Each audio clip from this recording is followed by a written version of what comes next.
was in the onlooker position that time.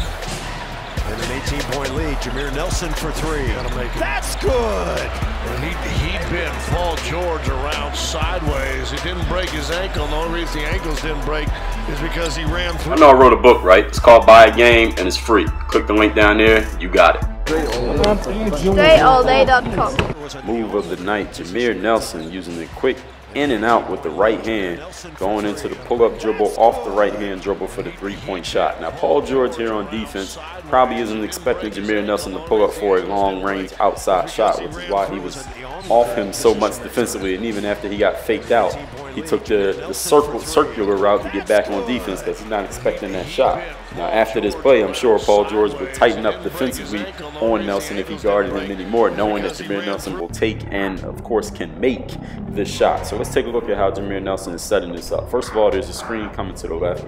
Paul George is alerted by his teammate that that screen is coming, and as Jameer Nelson fakes over to his left with the in-and-out dribble, he's basically playing against Paul George's anticipation. So he knows that Paul George knows that that screen is coming, and since Jameer Nelson knows that, he uses what he thinks Paul George is anticipating, and he thought right that Paul George is anticipating that he would use that screen. You see how quickly Paul George goes for the move. When Jameer Nelson fakes towards his left, you see how quickly Paul George jumps over there because he's like, let me get in front of this guy so he can't use that screen on me and I get lost. He ends up getting lost anyway because Jameer Nelson thought a step ahead of him, and then of course he has to go in and knock down this shot. So you see how he uses the defender's anticipation against him, and then you right-handed players off the right hand bounce be able to pull up with balance and knock down this shot. So don't be a player who can only pull up off his left hand dribble or only off the right hand dribble. Be able to pull up for your shots cleanly and smoothly, and of course make it off the left hand or the right hand off the bounce. I see a lot of perimeter players who can only pull up comfortably